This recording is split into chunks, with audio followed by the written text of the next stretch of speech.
Okay. Do we know when the e-bikes are being taken out? Okay, okay.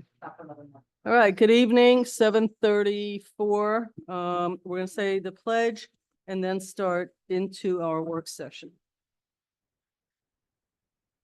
I pledge allegiance to the flag of the United States of America and to the republic for which it stands, one nation, under God, indivisible, with liberty and justice for all. I see we're adding hats behind me. We went from Giants to the Yankees. Okay. Okay. Didn't realize there was a competition happening back here. No competition. Okay. All right. So we're in a work session. I'm going to maybe do announcement and wait till the village manager is down here since it's a work session. I'm hearing footsteps. No person. Okay. So just keep your eye out, folks, for all of the many Halloween events going on, most of which are free. We send out a web blast. Jamie Hoppin sends out a web blast. It has a lot of fun items. The Haunted Kill was a huge success. I understand there were 600 people. I'm already getting emails about what are we doing for next year, how to make it bigger. So the challenge of successful events is everybody now wants to make it bigger and bigger and bigger. In the past, when we did that, it starts costing a lot of money. And this was the first annual. So we'll see where we go. More to come on that. The placemaking committee was involved and a few others, and the rec department did an amazing job. We had some actors. Hello. I was debating whether to wait or just tap dance till you got here. I'm sort of tap dancing. So that's really, I think, for Halloween is what we have going on. We have an interesting agenda tonight, so we'll get right to it. And you are on because the trustees don't really have announcements. This is Good evening, everyone. So we have Valerie Monastra here tonight on a few different issues.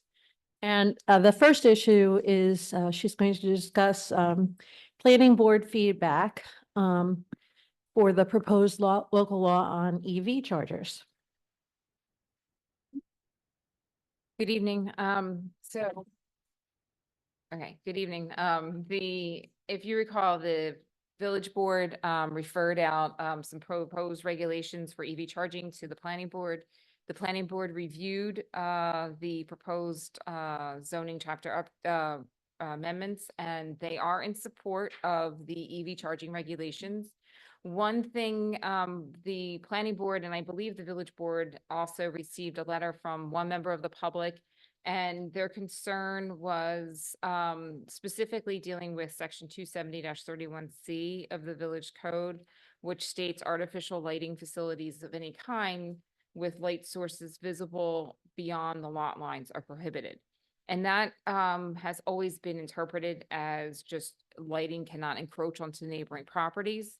But the one member of the public raised that as a concern because the EV charging stations specifically refer to that section, which the intent was so that there would be no encroachment of EV lighting emanating from any EV charging stations onto neighboring properties.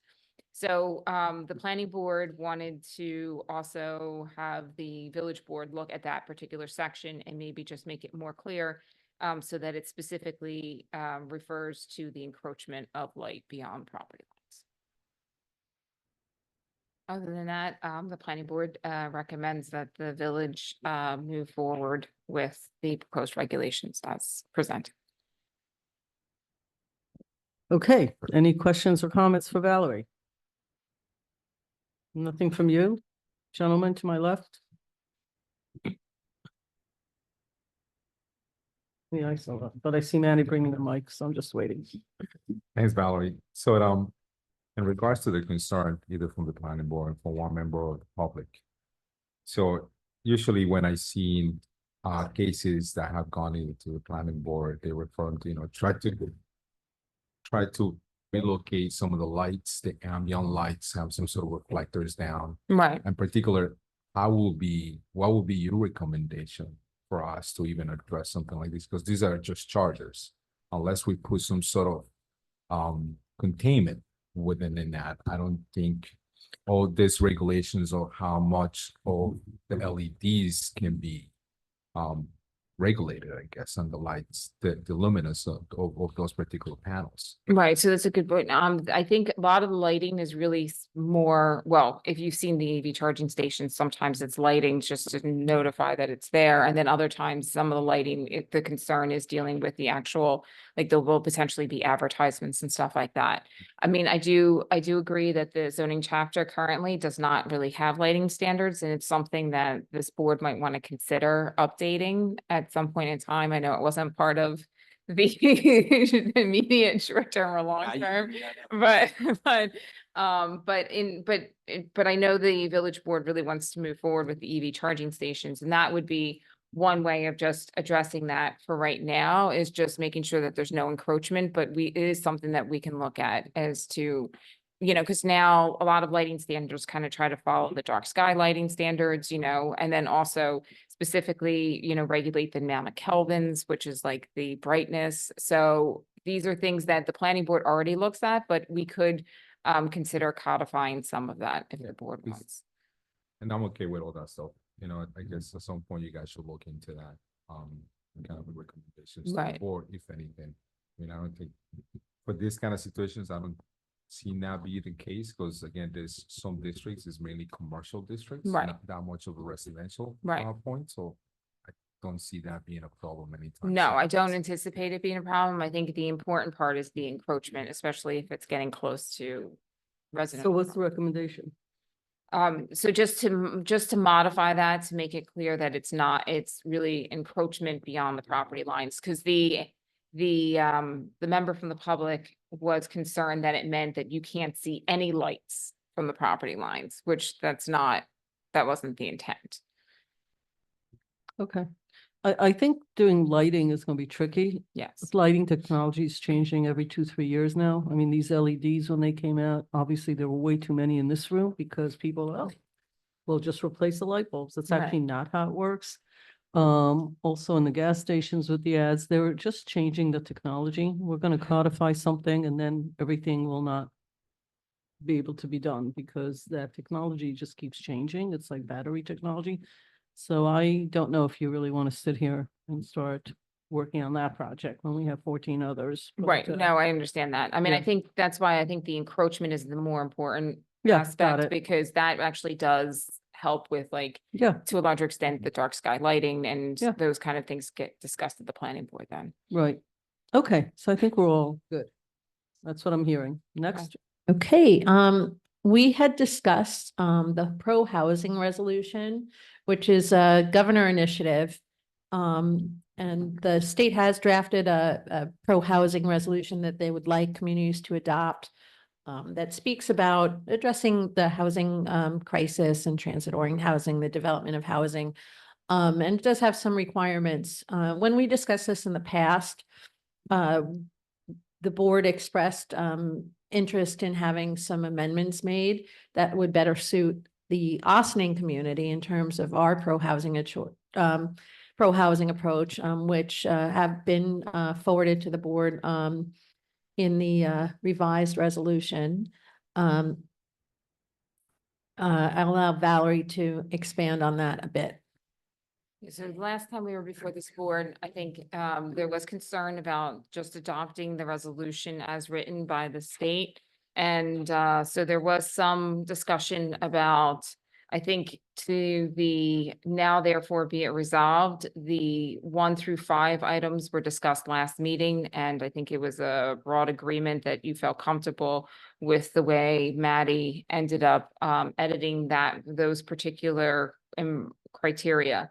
But the board also asked us to add just a little bit more in terms of this, identifying the types of housing and the amount of housing that has gone on in the village to kind of bolster your argument that you are indeed a pro-housing community. And so we added a few other whereas clauses, specifically noting the affordable housing program in ETPA. And then also the fact that the village has over 275 new housing units that are expected to go online or break ground in 2025. And that would be approximately a 3% increase in your housing units. And then also to the fact that you were awarded the DRI in 2021, and that additional housing is forthcoming as a result of that process. So we think that with these additional items, we should be able to submit this resolution to the state and hopefully we can get a pro-housing designation at this point. Okay, any comment? I don't want to go through that whole conversation. The only thing I know is I spoke to a couple of mayors recently. City mayors are very for it in Westchester. Most of upstate New York is against this. We had this conversation, like north of Yorktown, it's hard to find a municipality that's for this except the big cities. Westchester somewhere in the middle, Nassau is a no, Suffolk's in the middle. As far as yeses and nos amongst municipalities, based on the wording, really, and the sort of unmandated funding. So, you know, it gets complicated. The state has its view and then local municipalities. So we're somewhere in the middle, you know, in the middle of the middle, basically. But we have done more housing than almost every affluent community in Westchester. I can't say every, but I'm pretty sure I can put down my monthly salary as a mayor here that I'd be right when I say that not a single affluent community has done any meaningful affordable housing. So we've really done our share for the county as well as the state, well beyond the averages here. So we'll see where this gets us. I like the wording. Anybody to my left, comments? Okay, and to my right, we're all good. So we go forward, we march forward. Okay. Sounds good. Thank you for the editing, Maddie and Valerie. And whoever else worked, Stuart, whomever else Right. looked, no, not this time, okay. The next topic on the agenda is an update and further thinking on Secor Road zoning. As you know, we've been talking about this zoning of this particular area, Station Plaza, the Secor Road area, for some time now. We did have a pretty lively community engagement session over a period of 2 days down at Here Coffee.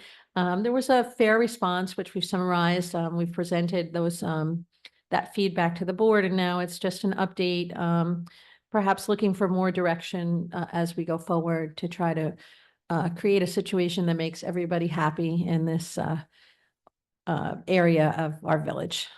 So, Valerie? So this is one item that I don't expect to be fully resolved tonight. This is just a beginning discussion on it. One of the things that I want to just kind of refresh everyone's memory, before we went out for public comments and just general thoughts on what people want to see in Secor Road, we talked about this sort of concept of maybe allowing, first of all, residential, entire residential buildings, but to try to limit it based on two things. One, lot size. So on certain lots, certain size lots would be allowed certain types of uses versus other lots.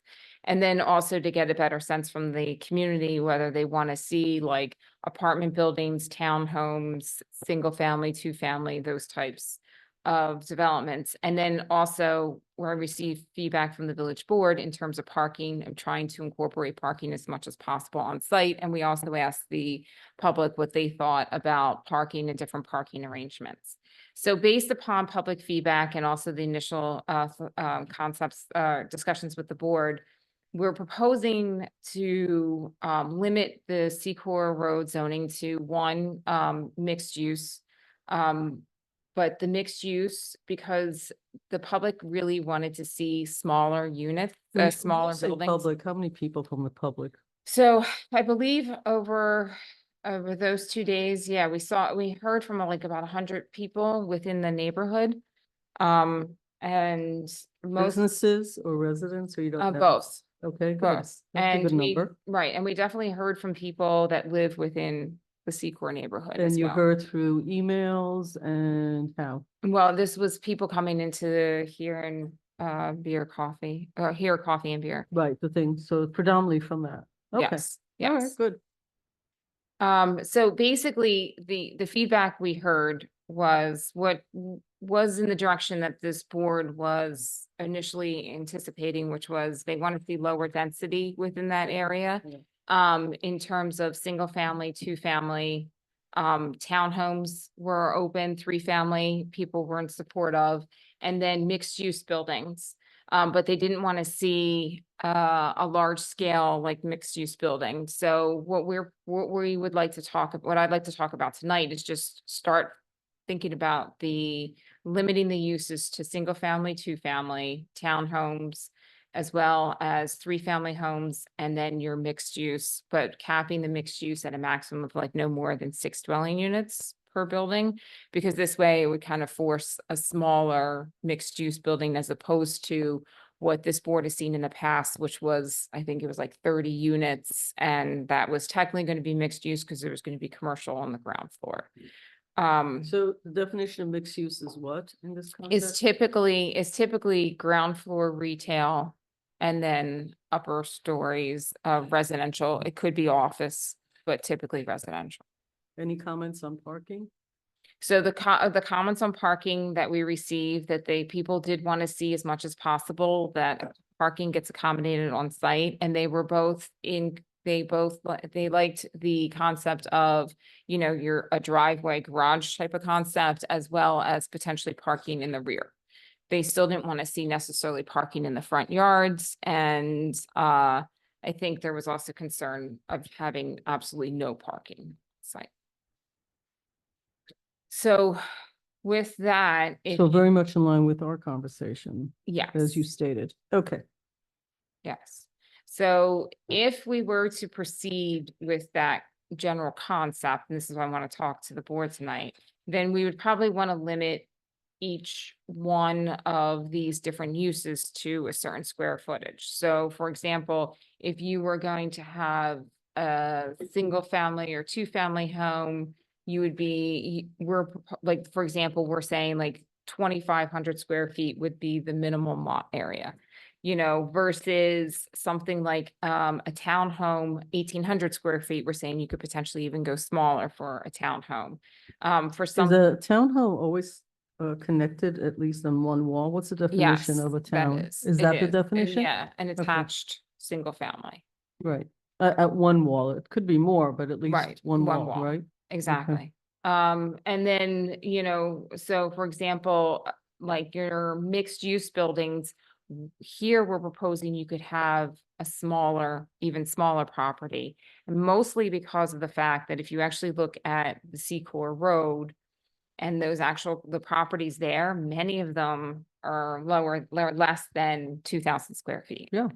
So part of what I wanted to have, I'm not saying we have all the solutions this evening, but I want to talk a little bit about the uses, and this concept of trying to identify uses for a certain lot area. And if you don't have a particular lot area, meet that lot area requirement, that you have to pick another type of use within that zoning district, or you start potentially combining some lots.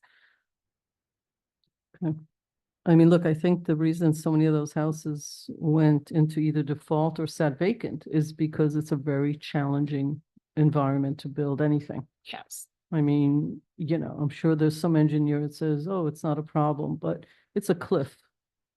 Literally. And so it's very, very tricky, no matter what you're building on there. And the lots are sort of weird because they're like on a hill.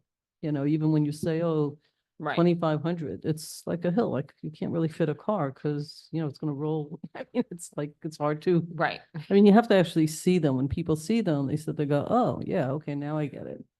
Okay, I'm going to start on my left. Trustee Fritchie, comments, questions?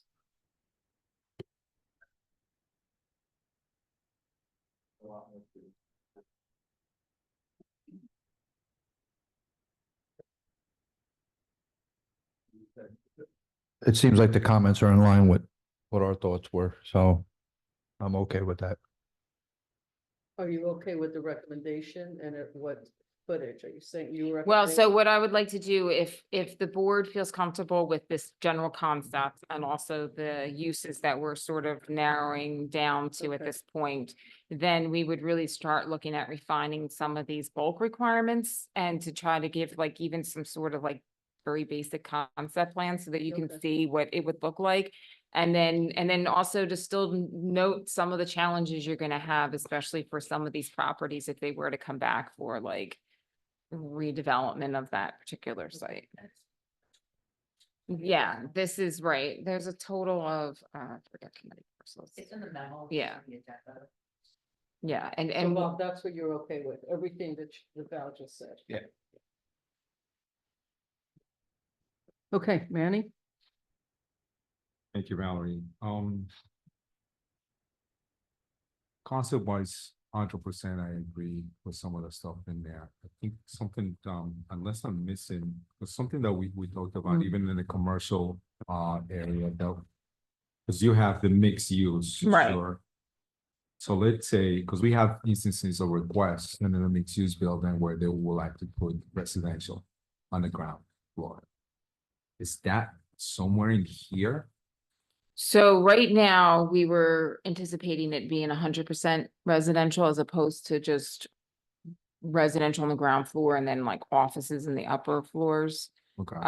If, you know, if somebody wanted to have ground floor residential, then that could be the 3-family, 2-family, or a single So we'll family. fall on the total different category. They won't be able to do the 6 units more or less that you allowed in the mixed use. Right, because there really seemed to be,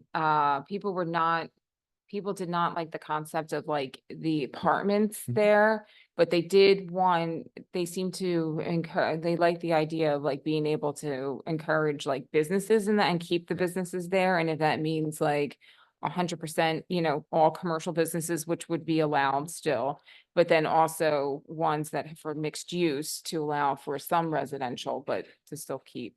So just doing a quick math, on the mixed use building with commercial with the components. Right. You are requesting max of 6 units and 1,500 square feet each unit, correct? That was, no, that's, That's for dwelling. It says dwelling. yeah, I That's- need to that's fix why. that. That's a Okay. mistake. Yeah. Okay, so what will be the requirement? So for I think, something right, like so we this? would take a look at that and, but I think in terms of the commercial space, I want to take a look at what commercial space there already is existing there. So we don't want to discourage or make that Okay. non-conforming. So Okay. maybe I was thinking probably allowing a little bit more flexibility in the mixed use buildings but so of course, the reason for the maximum 6 dwelling units is so that nobody can come in and say, well, I want 40 dwelling units course. and we're gonna just put ground floor retail and call it a day. Yeah, I mean, we do have, we did change our code on, it's a livable space, but allowable space. and all the Yes. Stuff, and you do have that. That's in here. So the max for at least the max for a 2-bedroom, you call that 900 square feet? That's what we have now currently in the code. Okay, Yeah. is that, you thinking of keeping that? Yes. As a request? Okay, so We that's, could- right. more or less what I would figure. Instead Right. of 1,500, it will be 900, quote unquote, Right, times 6. right. So that will give you that plus additional commercial spaces, whatever, depending on what you Right. see there. Okay, I think my challenge for me on some of this, because they wanted to keep, or they wanted to allow parking on their own site, Right, it will be where you have a max building coverage percentage. right.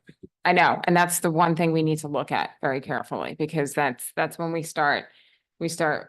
we start running into issues, right? And trying to figure out what's a logical, Because like we're size saying one thing, townhome, and right? We're saying, we want you to have parking in here, Right. but you can expand this 85% of your lot. It will Right. be this, it will be covered by a building. Exactly. So I think that's the tricky part for you guys. So concept wise, I think I'm okay. I think the square footage, you're gonna have to look, but Right, even for like the multifamily, the 3-family dwelling, the 3,500 square feet lots. How big is an average lot there?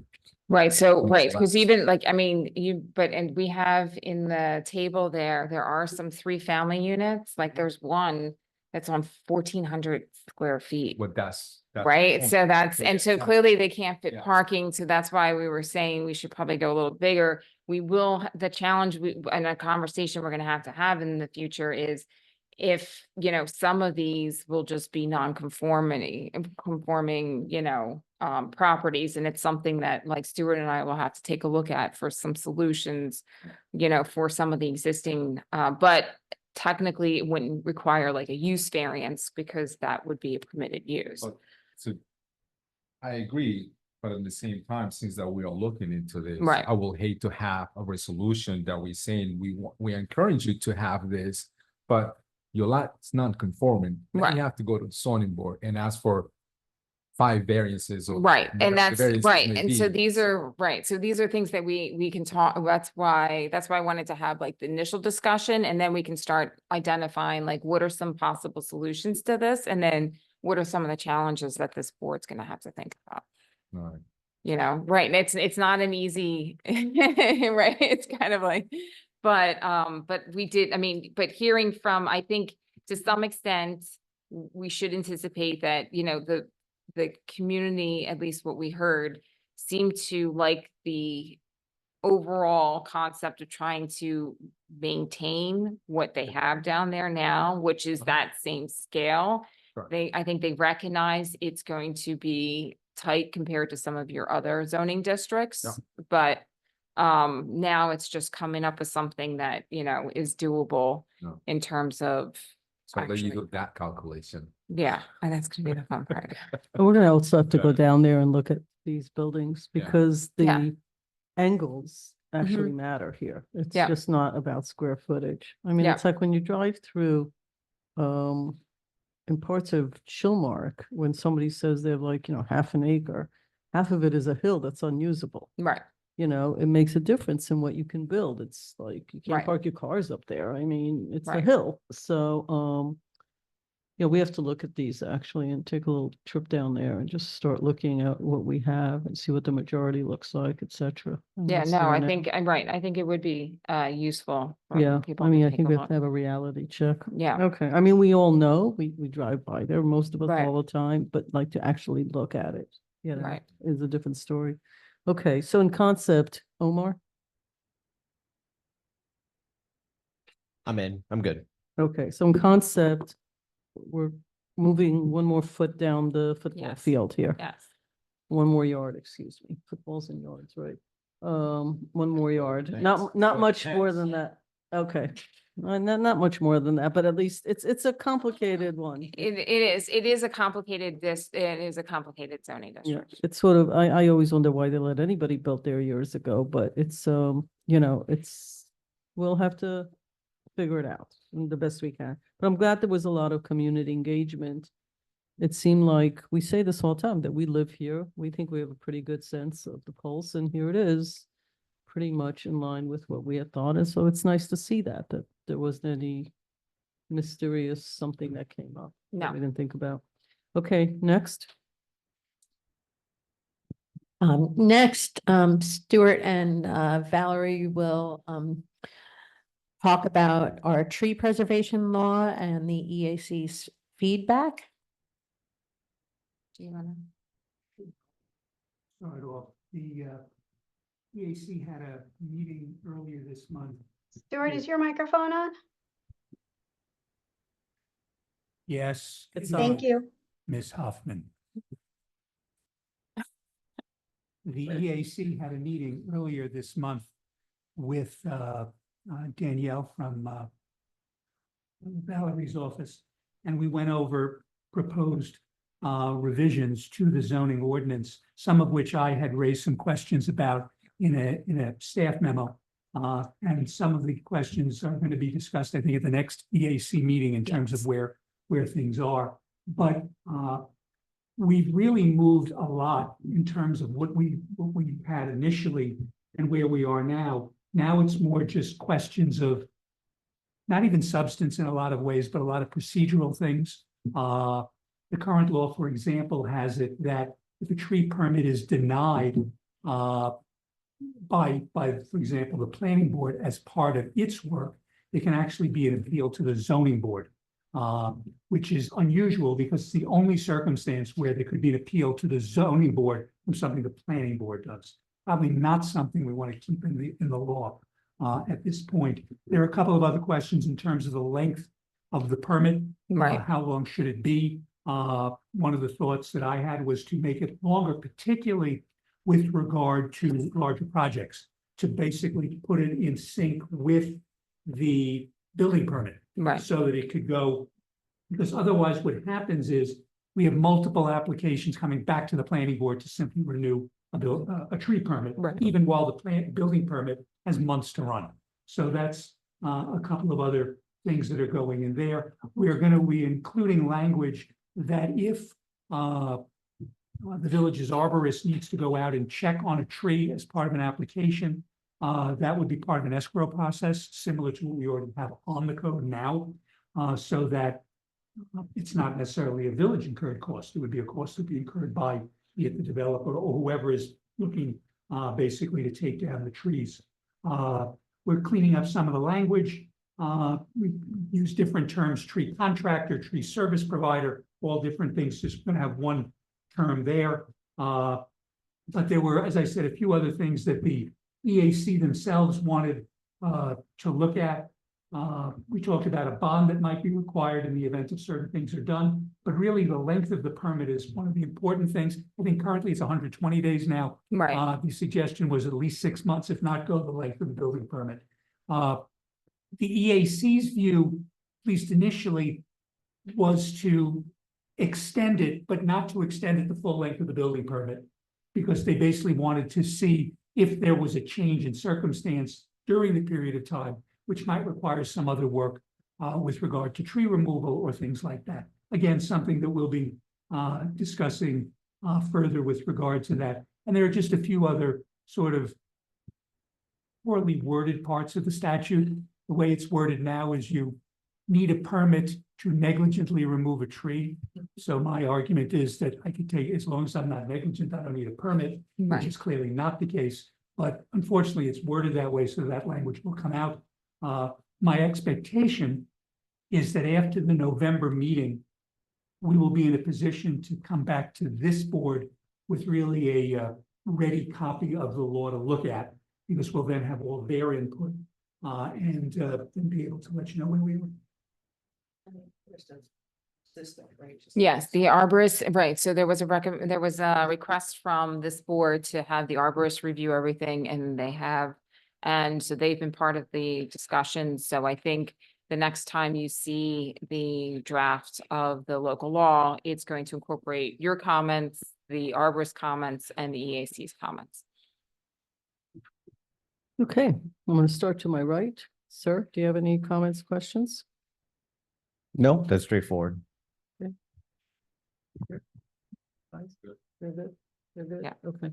I had actually sent an email to the village manager about a property. I think it's a house that actually I was glad to see that somebody is redoing it. I saw the for sale sign. They're flipping and cutting down about 4 or 5 trees. I sent the pictures in. I don't know if anybody went to look at it, but that's a great example of a destruction.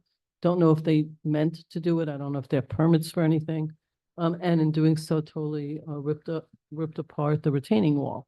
So it also started begging the questions, when you remove trees, you are harming water drainage. That's what trees do. And if it's harming a retaining wall that happens to be there, now we have multiple problems. So I don't know if trees and retaining walls are interrelated and how they function. So that might be a whole different topic.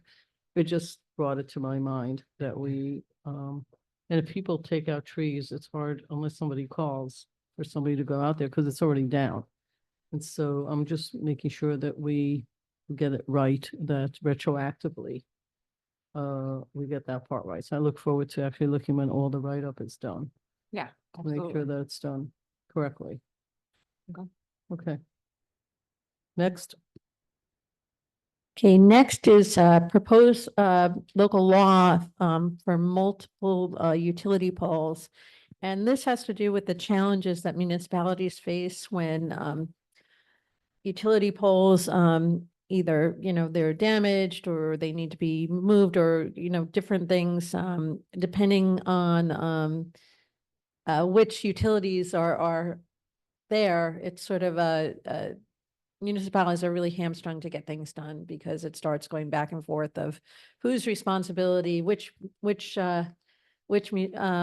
utility owns what, who was there first, who's there. Yes, so it gets very complicated. So this is an effort to at least put some code language together so that we can, have some say in this conversation based on village code. That said, it's an ongoing issue when you're dealing with the utility companies.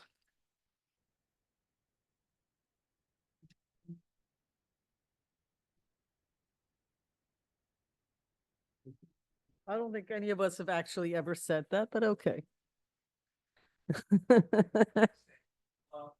Interestingly enough, codes involving multiple utility. Can you turn your microphone on, please? Oh, a second call out to our corporation council. Okay, we're back. Sorry, Stuart. I'll tell Autumn to come to see you, Jim. There are actually many multiple utility pole laws throughout the state of New York. Primarily, though, upstate and Orange County are very popular places to have them done. You see some in Westchester. Actually, Croton recently passed one, and there are others that are coming up. The one that I have presented to the board tonight is primarily based upon a few of the local laws that are on Long Island. Nassau and Suffolk counties. I believe it's town of Northport, and I think Village of Babylon have these. And basically what it breaks down to is when there's a double pole that's going to be put up, when there's a damaged pole, or whether there's going to be a double, or was a pole is observed, double pole is observed, basically on village property or village right of way, and the ability to get those poles down. The important thing is one of the terms that's used is what's called a plant. And basically that's the equipment that's on the pole. And essentially, if there's a double pole situation, notice would be given to the owner of the top plant to take it down. They have 30 days or 15 days, depending on the nature of the issue with the pole. Then the next person has to take it down. And then finally, the last party who has the plant is responsible to take the pole down. That's their responsibility. Now, it could be that the different plant owners actually have an agreement among themselves to take the pole down. We're not going to stop that agreement from taking place. One of the things, for example, that Croton has is that it makes every owner of a plant responsible to take the pole down. I did not include that because I think it's not a feasible thing to do, because I can easily see one utility saying to the other, I didn't put it up, I'm not taking it down. But if you go with the lowest plant, which is the one who first put it up, that's their pole to take down.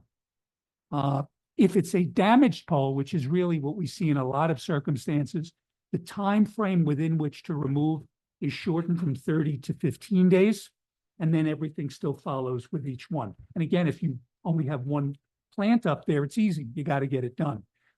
And there's a notification system. There are two different notification systems. Maddie and Karen are aware of this. There is, which basically a national notification system, or a system that most of the utilities belong to.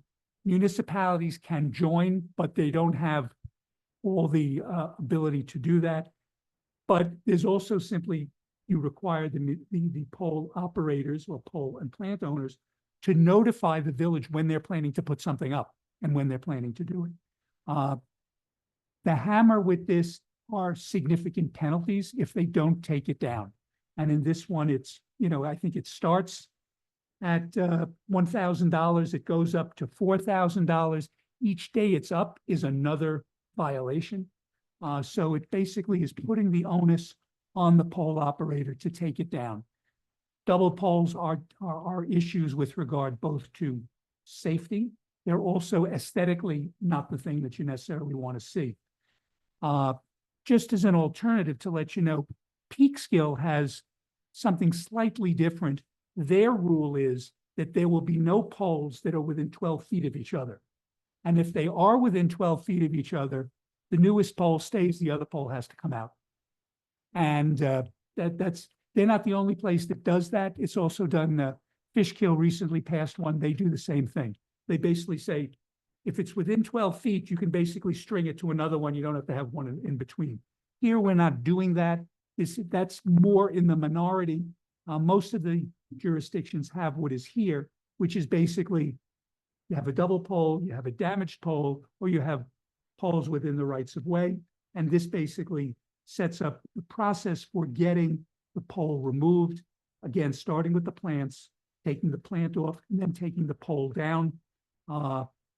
It will be the DPW will really have to keep track of this because again, if the 30 days run, that's a violation. And the violation would be written against, if the plant's not taken down, against the owner of that plant. If that plant has been taken down, then you go to the next plant, depending on how many plants are up there. And then ultimately you go to the owner of the pole. And that's the last person who would have to take the pole down. They have to take it down, obviously, carefully, and they have to backfill and do whatever has to be done. But again, as I said, I did a count. I counted at least 50 municipalities in the state that have this. So it's, again, not something that's new, although most of the legislation is probably from 2018 going forward rather than earlier than that. And again, Croton is brand new, Fishkill is brand new. There are other few that were done in 2023. So the idea is to just get the village here. I think the benefit of having it in Croton is that it's in essence, the adjoining community. So this way, all those utilities will know that if they have a circumstance with a double pole, they're going to have to start the process of removing their plants and then remove the pole itself.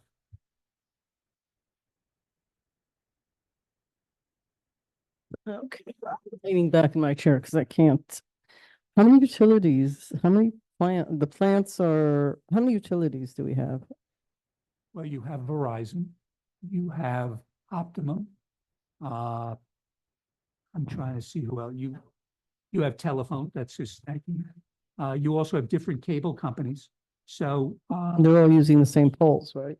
many of them share plants, or many of them have plants on the pole. Bob, you probably know far more. What's a Well, plant? most of the poles are telephone poles. They're not power poles. Right.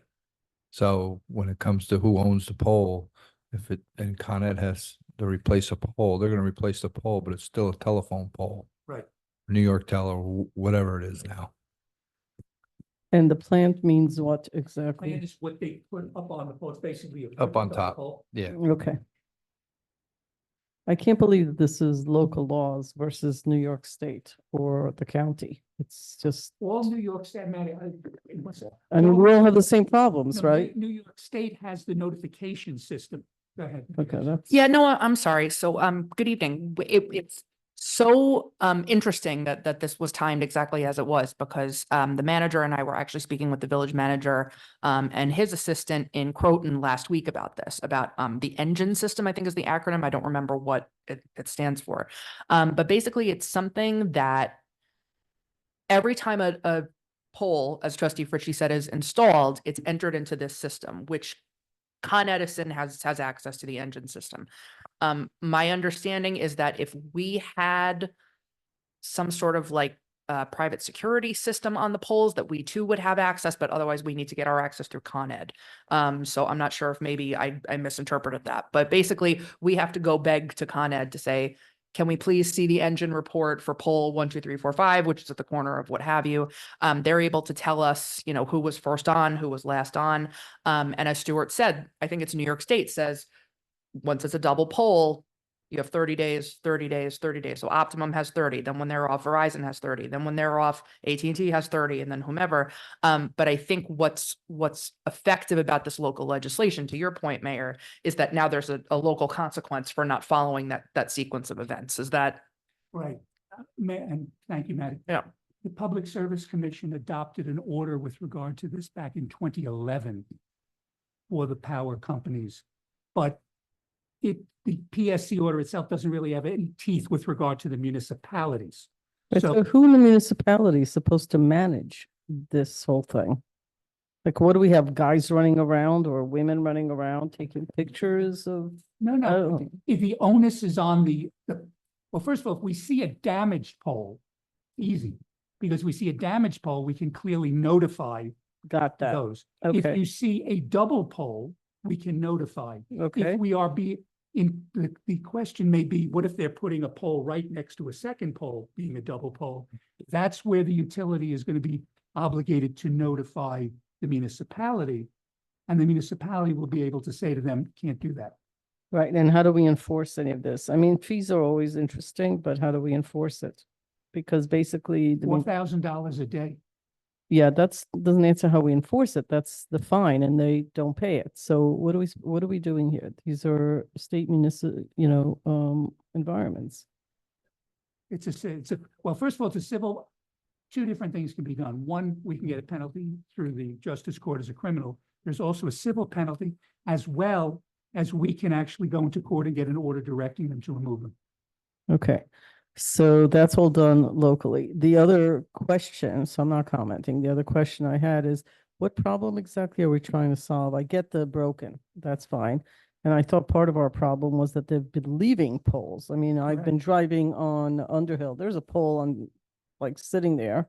I'm sure the people who live in those two houses don't enjoy it. I mean, it's gotta be months. I don't know how many, but it's months sitting there and nobody seems to remove them. And we've had a few of those, where all of a sudden you drive by and you see a new pole laying for months and months. Does this fall into this category?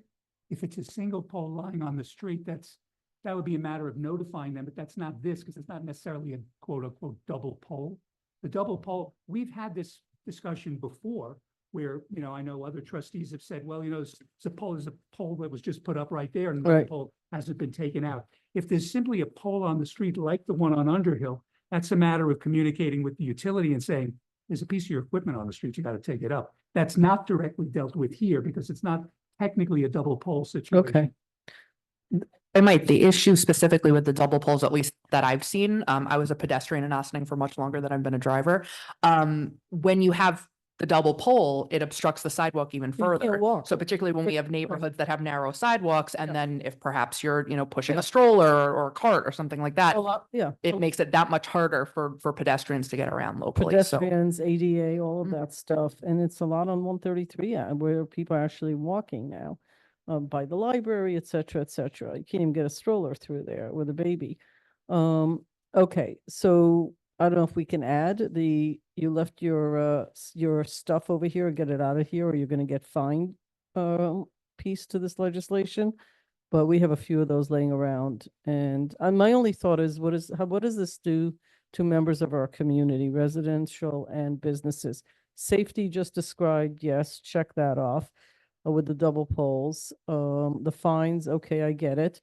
But also if we can add the removal of their stuff and fines for leaving it there for X number of whatever, that would be helpful. I went in a roundabout way, but I'm really just concerned, how does this entire conversation benefit the residents? Not just, I'm not so interested, it's not profit centers. The fines are there just to create behavior patterns, not to, be punitive about this stuff. I am happy on the years that we passed the sidewalk, the curb to curb, when the utilities are in, because I see that finally that stuff is actually in some areas getting done. So finally, that's been huge progress for the quality of life of those residents. Does anybody have any other comments on this? Everybody's okay with this for next week, I think, is what we're being asked. 2 weeks, but I would like, if possible, if it holds it up, don't add it in now, but I would like something about pick up your stuff and stop leaving it around in our community. Manny, you had something? I saw you move the mic close to your. Okay. Thank you, sir.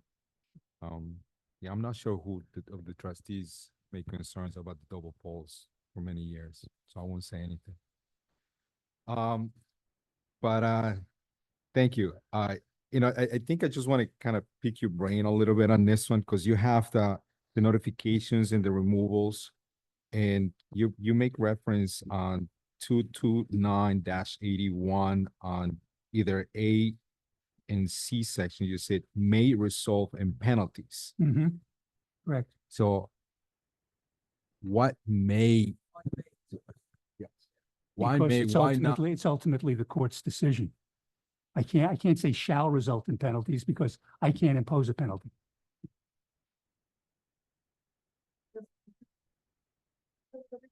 Because then the court will turn around and say it says may, so it's, why not say it shall? Because But you do that with other fines. I don't think we do. I will double check, but I don't think that's, because again, it may result in something is then you write the ticket and you go to the court and then the court, and then now we have a minimum and a maximum fine, so the court can't come back and say zero. Okay, I don't think the court would come back and say, well, you may do it, so therefore I'm going to find that this, then the court would then be Yeah, finding yeah, this, yeah. they would dismiss the Do ticket. you have a minimum on this? Yes, Okay. Alright. I didn't see it. $1,000 first violation. That's a minimum. That's the minimum, not exceeding two, Not and to then exceeding then it two. goes up from Yeah. there, up to Alright. 4. Okay. okay, so that answers my question. One of my, actually I have another question in here, because one of my biggest concern, I'm sorry, one of the biggest concerns that I had in the past was the repairs. Is that something in here about a repair of a sidewalk that they damaged by either replacing the poles or trying to remove the other one and they just don't do anything to it and it still holds on the sidewalk? I don't That's see. not, that's not in here. That's just, but did I turn this off? No, I'm on. That's not specifically in here. That is correct. It does not reference that in here in terms of. I think he wants making that the added. repairs. This was a few years ago, Manny brought up. Is it, wasn't far from the library, right? It's on 133 on a sidewalk. Yeah, it's Yeah, all where over they, the I mean, they're like a place, foot yeah. deep. Yeah. I can check because there are 1 or 2 municipalities that had Yeah, that type of language. yeah, I think if we did it, we did that for the streets, which is very helpful, go from Okay. curve to curve, I think Yeah, will be that would just solve- fair, I Yeah. will you know, check that. to add something in here. Sure. And it Uh, really doesn't even matter if other municipalities have it. We might as well be the first because we actually have that scenario for sure. Now, the other thing, and I just want to piggyback on what Rika said, in here, the enforcement person, it seems to be the village engineer. Correct. So, because usually in the building department, they have a citation or they give you a violation. How will be the enforcement from They'll the, write an appearance ticket they will have to, the village engineer will have to do that. or his designee. They'll have to write. They do it now. I mean, they are authorized to issue appearance tickets. So they would have to issue an appearance ticket. So that's how this would work. Okay. I'm assuming you had a conversation with our village engineer in regards to this. We've discussed it. I know there's always an issue as to whether or not the DPW wants to, their role in enforcement. But the bottom line is, it's really not a building department function. Mhm. It's a street function. So which where is- do we which end is up with that? DPW. What? So where did we end up with that? It's gonna have to be DPW. Okay. Okay. Yeah, I'd be curious to see if it, because I still have a question that may result in penalties portion, but I'm glad that there's at least a minimum that we can go with that. So thank you, sir. Sure. Okay. You have anything? You're good? Good. Okay. Karen? That concludes our agenda for this evening. Okay. So, ladies and gentlemen, that concludes our meeting. It's 8:27 or so Wednesday. We will see you next week. I'm sorry, in 2 weeks, November 6th because we're doing our budgets, it's at the courthouse. At the courthouse. I should have mentioned in the beginning that we are now in the process of looking at our budgets. We spend many, many, many hours on it. The staff has already done most of their work. Now it's going to be our turn to look at the budgets, ask many questions, eventually approve some budget. There are public hearings, public meetings. People are welcome to join us, to listen to them. It's not a comment period. It's the ability to have open government is really the purpose here. So have a very good night. Mayor, one last thing. And Early voting starts Saturday. yes, thank you. So early voting starts Saturday. It's in my mayor message. Please, we don't tell you how to vote or propose any of that, but it is absolutely crucial that every person who's of age and the ability to vote, go and vote. The community center is one of the big places, but there are many places to vote. And the schedule was in the mayor message. It's all over the internet. It's all over, all sorts of media. So please, please, please go out and vote. Have a lovely evening. We're adjourned. Bob. Mandy suggested